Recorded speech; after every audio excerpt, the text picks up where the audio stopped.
Hi friends, வாங்க நம்ம rose செடியில் வர மொட்டுக்கருகள் அதை பற்றி நம்ம டீட்டெயில்டாக பார்க்கலாம். மொட்டுக்கருகள் அப்படின்னு சொல்லி டாப்பிக்கை கொடுத்துட்டு இவங்க ஷவர் பண்ணுற வீடியோ காட்டுறாங்களே அப்படின்னு நீங்கள் நினைக்கலாம். இதுதான் அதுக்கு ஃபஸ்ட்டு ஸ்டெப்பு. நம்ம செடிக்கு காலையில் வந்ததுமே ஷவரிங் ஏன் பண்ணணும் அப்படின்னு நான் சொல்கிறேன்னா இதுதான். இப்போது இந்த மொட்டுக்கருகள் ஏன் வருது அப்படின்னா, இது த்ரிப்ஸுங்கிற ஒரு இன்செக்டை கண்ணுக்கே தெரியாது நமக்கு, அந்த அளவுக்கு புதுசாக இருக்கும். அது மெயினாக இந்த சம்மரில் தான் 38 டிகிரி கிராஸ் பண்ணும்போது இந்த த்ரிப்ஸோட அட்டாக் ரொம்ப மோசமாக இருக்கும். ஸோ நம்ம காலையில் வந்ததுமே ஃபஸ்ட்டு அந்த செடிக்கு, அதுவும் செடிக்கு அடியில் நல்லா ஃபோர்ஸாக ஷவர் பண்ணணும். நீங்கள் அந்த அளவுக்கு ஷவர் பண்ணிங்கன்னா அந்த பூச்சி எல்லாமே ஓடிடும், அதுக்கு சில் தண்ணி பிடிக்காது. ஈவினிங் அதே மாதிரி ஒரு 4 o'clock வந்து 4 or 5 வந்து நல்ல ஐஸ் க்யூப்ஸை தண்ணியில் போட்டு சில்லுன்னு நீங்கள் ஸ்ப்ரே பண்ணிங்கன்னா உங்கள் செடி பக்கம் அந்த பூச்சி வரவே வராது. மெயினாக பாருங்கள், இது பேபி பிளான்ஸ் கூட நான் எந்த அளவுக்கு ஷவர் கொடுக்குறேங்கிறத பாருங்கள். நீங்கள் மெயினாக அந்த பூச்சி வந்து அந்த தளிர், புதுசாக வர தளிர், அந்த மொட்டு அதை தான் சாப்பிடும். ஏன்னா அதில் நிறைய நைட்ரஜன் இருக்குது, ப்ரோட்டீன் இருக்குது. அந்த பூச்சிக்கு அதுதான் சாப்பாடு. ஸோ அதை சாப்பிட தான் இந்த பூச்சி வருது. ஸோ நம்ம வந்து கண்ட்ரோல் பண்ணிடணும். ஃபஸ்ட்டு ஸ்டெப்லே வந்து பாதி இது குறைஞ்சிரும் உங்களுக்கு. இந்த மாதிரி ஷவரிங்லே பூச்சி பக்கத்துலேயே, செடி பக்கத்துலேயே வராது உங்களுக்கு. இன்னொன்று, செடி ஆரோக்கியமாக இருக்கணும். செடி வீக்காக இருந்தால் எல்லாமே வரும் உங்களுக்கு. செடி எப்பயுமே ஹெல்த்தியாக இருந்தால் பூச்சி தாக்குதலும் கம்மியாக இருக்கும். நீங்கள் நோட்டீஸ் பண்ணி பார்த்துருப்பீங்க. இன்னொன்றும், இந்த ஷவரிங்கில் என்ன பெனிஃபிட்னா, இந்த தூசி இந்த மாதிரி எல்லாம் வந்து இலைக்கு அடியிலெல்லாம் ஒட்டிக்கிருச்சுன்னா செடினால் சமைக்க முடியாது. அது அந்த ஸ்டொமேட்டான்னு நீங்கள் கேள்விப்பட்டிருப்பீங்க. அது ஃபுல்லாக அந்த போர்ஸ் ஃபுல்லாகவே வரும். தூசி கீசி அடைஞ்சிருச்சுனாலும் அதை சமைக்கவும் முடியாது. ஸோ இந்த மாதிரி நீங்கள் ஃபோர்ஸாக தண்ணி அடிக்கும்போது செடியும் ஹெல்த்தியாக இருக்கும். இன்னொன்று, ரோஸ் செடிக்கு எப்பயுமே மழைனா ரொம்ப பிடிக்கும் உங்களுக்கு. இது வந்து பொய்யான மழை, நம்ம வந்து அது மழை வந்து பொய்யா பெய்கிற மாதிரி நம்ம இந்த மாதிரி ஒரு ஷவரிங் கொடுக்கும்போது அதுக்கு சந்தோஷமாக இருக்கும். இந்த வெயில் காலத்தில் கூட நமக்கு நல்ல ஸ்ட்ரெஸ் ஃப்ரீயாக இருக்குமே, இந்த மாதிரி குழுன்னு இருக்குமேன்னு அதுக்கு ஒரு ஃபீல் ஆகும். ஸோ நல்லா தழுக்கும் உங்களுக்கு. ரெண்டாவது, இந்த பூச்சியும் போயிடும். ஸோ ஃபஸ்ட்டு ஸ்டெப்பே வந்து நம்ம ஷவரிங் நம்ம மார்னிங் ரொட்டீனில் வச்சுக்கணும். எப்பயுமே காலையிலையும் சாயங்காலம் நம்ம ஷவர் பண்ணியே ஆகணும். அந்த மாதிரி பண்ணிங்கன்னா உங்கள் ரோஸ் செடி ஆரோக்கியமாக இருக்கும், எந்த மொட்டுக்கருகளும் வராது. இப்போ உங்களுக்கு காட்டணுங்கிறதுக்காக கூட என்கிட்ட ஒரு மொட்டுக்கருகள் இல்லை. நான் ஏதாச்சும் காட்டலாம் கூட தேடி பார்த்தேன் காலையிலேருந்து, எந்த ஒரு மொட்டுக்கருகளும் இல்லை. 1-2 இலை தான் கருகி இருக்குது, சின்னது. அதை நான் காட்டுறேன். போன வருஷம் எனக்கு பயங்கரமாக இருந்துச்சு, எனக்கே தெரியல ஏன் கருகுது. நான் நினச்சேன் சரி இது வெயிலில் தான் கருகுது, வெயிலில் வச்சுட்டோன்னு நான் ஷேட் நெட்டை போட்டு ஃபுல்லாகவே க்ளோஸ் பண்ணிட்டேன். ஸோ செடி பூரா அவிஞ்சு போச்சு. பாருங்கள், இந்த மாதிரி மொட்டு பாருங்கள். இந்த வருஷம் எனக்கு எங்கேயுமே மொட்டு வந்து கருகலை. ஸோ நான் கண்டுபிடிச்சது என்னன்னா, ஷவரிங். நம்ம இந்த மாதிரி ஒரு ஃபோர்ஸ்ஃபுல் ஷவரிங் கொடுக்கும்போது எந்த பூச்சியும் பக்கத்தில் வராது. இதுதான் நான் பண்ணுற ஃபஸ்ட்டு ஸ்டெப்பு. செகண்ட் ஸ்டெப், இந்த அட்டை. இதை நான் ஒன்று கண்டுபிடிச்சிருக்கேன். இந்த அட்டை விவசாயிகள் வைக்கிறாங்க. ஸோ நான் என்ன பண்ணேன், ஒரு 10 செடிக்கு பக்கத்தில் ஒரு அட்டையை வச்சிடுறேன். நான் நிறைய பூச்சி அந்த எல்லோ கலருக்கு அட்ராக்ட் ஆகி நிறைய, மேக்ஸிமம் வந்து ஒரு 25% அதில் போய் ஒட்டிக்கிறது. ரெண்டாவது, ஷவரிங்கில் பாதி போயிடுது. ஸோ என் செடி வந்து எப்பயுமே சுத்தமாக க்ளீனாக இருக்குது, எந்த பூச்சியும் பக்கத்தில் வராது உங்களுக்கு. அது ஏன்னா நான் 3 தடவை ஷவர் பண்ணிடுறேன். இந்த காயறதுக்குள்ளே அடுத்த ஷவரிங்க்கு நான் வந்துடுவேன், நான் வந்துடுவேன். ஸோ இந்த அளவுக்கு நான் கேர் பண்ணுறனால தான் இந்த வருஷம் எனக்கு எல்லா செடியும் ஆரோக்கியமாக இருக்குது, எந்த ஒரு பூச்சியும் கிடையாது, நீட்டாக இருக்குது. ஸோ நான் என்ன சொல்ல வரேன்னா, நீங்கள் வந்து செடியை நல்லா குளிப்பாட்டணும். அந்த நோடெல்லாம் ஆக்டிவேட் ஆகுது பாருங்கள், குட்டி குட்டியாக நோடெல்லாம். அதில் நிறைய ப்ரோட்டீன் இருக்கும். அதை வந்து இந்த த்ரிப்ஸை சாப்பிட்ரும். அந்த நோடுக்கு அப்புறம் தான் அந்த தளிர் வரும் உங்களுக்கு. அந்த தளிரெல்லாம் நம்ம காப்பாற்றணும். ஸோ மெயினாக இந்த ஷவரிங் ரொம்ப இம்பார்ட்டண்ட். அதுக்கப்புறம் தான் இன்செக்டிசைட். பாருங்கள், அந்த இலைக்குள்ளேருந்து அந்த ஒரு நோடு வருது. அந்த நோடு சம்டைம்ஸ் என்ன ஆகும்னா, அது வெளியில் வர்றதுக்குள்ளே அந்த பூச்சி சாப்பிட்டு முடிச்சிடும். அது கருகி இருக்கும்.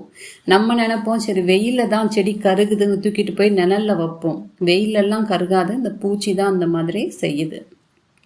ஸோ இதெல்லாம் பேபி பிளான்ஸ். உங்களுக்கு அடுத்தடுத்து அப்டேட் கொடுக்குறேன் நான்.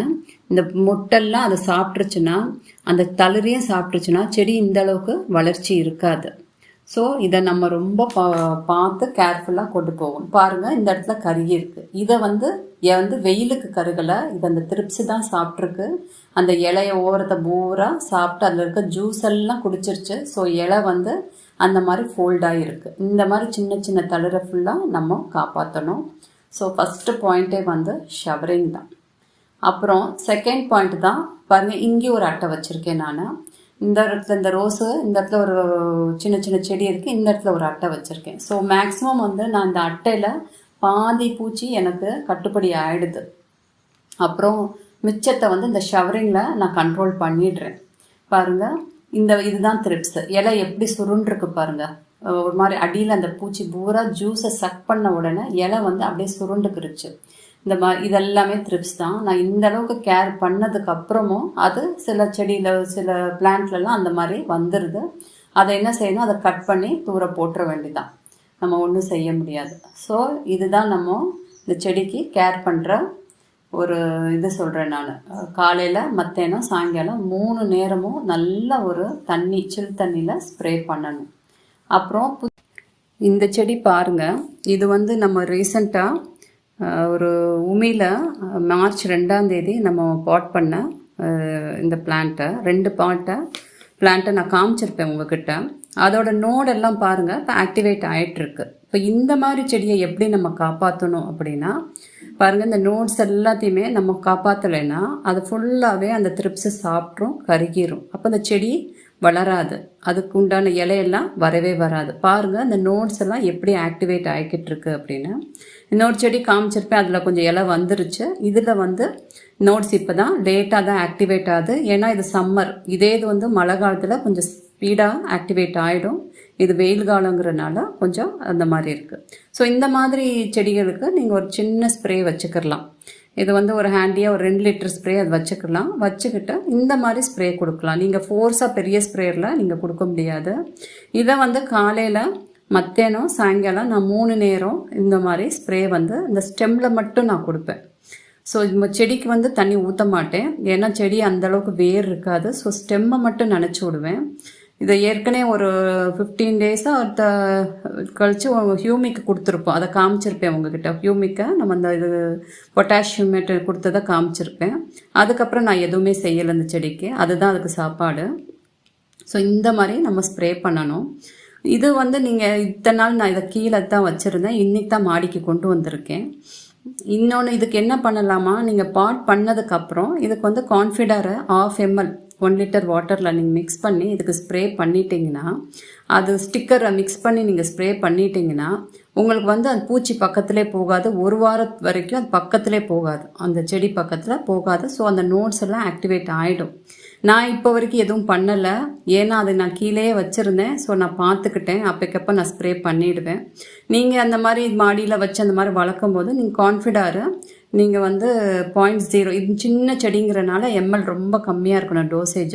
0.0 ml வந்து நீங்கள் 1 லிட்டர் வாட்டரில் ஸ்டிக்கர் மிக்ஸ் பண்ணிங்கன்னா அது ஒட்டிக்கிறோம், உங்களுக்கு போகாது. அது என்னங்கிறத நான் இன்னொரு நாள் பெரிய ஒரு வீடியோவில் காட்டுறேன் நான். அந்த மாதிரி நம்ம ஒரு ஸ்ப்ரே கொடுத்துட்டோம்னா அந்த செடி பக்கத்தில் அந்த பூச்சி போகாது, அந்த ஸ்மெல்லுக்கோ என்னமோ அது பக்கத்துலேயே போகாது. ஸோ அந்த 1 வீக்குள்ளே அது நல்லாவே வந்து அந்த நோட்ஸ் எல்லாம் ஸ்பீடாக வளர்ந்துடும்.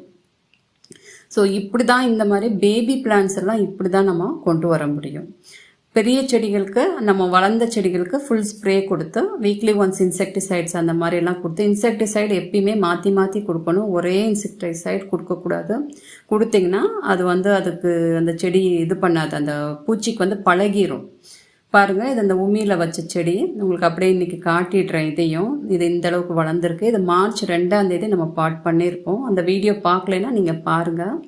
இது வந்து சாதாரண கார்டன் சாயில் உமி வச்சு நம்ம ஒரு நர்சரி செடியை வந்து வேரெல்லாம் கழுவி நம்ம பாட் பண்ணோம். இது பாருங்கள் அதோட க்ரோத் எப்படி இருக்குன்னா, என்னையை பொறுத்த வரைக்கும் க்ரோத் கொஞ்சம் ஸ்லோ தான், ஏன்னா இது வெயில் காலங்கிறனால அந்த அளவுக்கு இன்னும் க்ரோத் வரல. எக்ஸோடஸ், இதை பாருங்கள், எக்ஸோடஸ் வந்து நான் இதை யூஸ் பண்ணுறேன் வீக்லி ஒன்ஸ். இந்த வாரம் எக்ஸோடஸ்னால் அடுத்த வாரம் நிம்பிசைடு, அதுக்கு அடுத்த வாரம் சூப்பர் சொனாட்டா, அதுக்கு அடுத்த வாரம் நானோஃபைட். ஸோ நான் வந்து ஆல்டர்னேட்டிவாக ஒரே மருந்து கொடுக்கவே மாட்டேன், ஒரு ரொட்டேஷனில் தான் இருக்கும். ஸோ வந்து அது இந்த பூச்சிக்கு வந்து இதாகாது. ஒரே மருந்தை நீங்கள் வெறும் எக்ஸோடஸை மட்டும் தொடர்ந்து அடிச்சுக்கிட்டே இருந்தீங்கன்னா அது வந்து உங்களுக்கு திருப்பி திருப்பி அந்த பூச்சி வந்துடும். இது டானிக்கு, அந்த சூப்பர் சொனாட்டா டானிக்கும் மருந்து எல்லாமே கலந்து இருக்கு. நீங்கள் இந்த செடிக்கு வந்து கான்ஃபிடர், நம்ம பேபி பிளான்ஸுக்கு வந்து கான்ஃபிடார் தான் நல்லா ஒர்க் அவுட் ஆகும். நீங்கள் வந்து பேபி எக்ஸோடஸை விட கான்ஃபிடார் 0.5 ml நம்ம மிக்ஸ் பண்ணி சின்ன ஸ்ப்ரே வச்சு அந்த தண்டில் ஃபுல்லாகவே நம்ம ஸ்ப்ரே பண்ணி விட்டோம்னா அந்த நோட்ஸ் வளர்கிற வரைக்கும், அந்த 1 வீக் வரைக்கும் அது வந்து பாதுகாத்துரும். பக்கத்தில் வந்து அந்த பூச்சி போகவே போகாது. அப்படி தான் நம்ம கொண்டு போக முடியும். இது அக்டாரா, இதுவும் வந்து த்ரிப்ஸுக்கு தான். இது வந்து 15 rupees தான் அந்த ஷேஷே பேக்கெட்டு. 5 கிராம் இருக்கும். இது 0.5 கிராம் கொடுத்தா போதும் 1 லிட்டர் வாட்டருக்கு. இதுவும் நம்ம யூஸ் பண்ணிக்கலாம். நீங்கள் எது பிடிச்சிருக்கோ அதை யூஸ் பண்ணிக்கலாம். இது வந்து இந்த பேபி பிளான்ஸ்க்கு இது 2 தான் கரெக்டாக சூட் ஆகுது. நான் அடுத்தடுத்து வர வீடியோஸில் ஃபுல் டீட்டெயில்டாக இந்த ஸ்டிக்கரோட எப்படி நம்ம ஸ்ப்ரே பண்ணணுங்கிறதையும் நான் காட்டுறேன். இப்படி தான்ப்பா பேபி பிளான்ஸ் எல்லாம் நம்ம வளர்க்கணும். இப்படியெல்லாம் வளர்த்தோம்னா தான் அந்த தளிரெல்லாம் நம்ம கரெக்டாக கொண்டு வர முடியும். சும்மா நம்ம வீட்டில் இருக்கிற வேப்பிலை கரைசல், கத்தாழை கரைசல் அதெல்லாம் போட்டோம்னா இது வந்து கொண்டே வர முடியாது. ஏன்னா பூச்சிಗೆ அந்த அளவுக்கு இருக்குது. பாருங்கள் இந்த தளிரெல்லாம் எப்படி இருக்குது. நம்ம நாட்டு ரோஸ், பன்னீர் ரோஸ்க்கெல்லாம் இவ்வளோ மெயின்டெனன்ஸ் கிடையாது. நீங்கள் அந்த அளவுக்கு, ஏன்னா அந்த செடி வந்து ஸ்ட்ராங்காக இருக்கும். இது ஹைப்ரிட் ஒட்டு கட்டின செடிக்கு கொஞ்சம் நம்ம கேரிங் ஜாஸ்தியாக இருக்கும். இப்படி தான் நம்ம கொண்டு வர முடியும். பாருங்கள் இவ்வளோ ஸ்ப்ரே பண்ணியும் இன்னும் அந்த ஒட்டடையெல்லாம் தெரியுது, அங்கங்கே இருக்குது. நம்ம கொஞ்சம் பார்த்து எடுத்து விட்டுறணும். இப்படி தான் இதெல்லாம் நம்ம கொண்டு வரணும்ப்பா. நீங்கள் அடுத்தடுத்த வர வீடியோவில் வேறு டாப்பிக்கை நம்ம பார்க்கலாம். தேங்க்யூப்பா.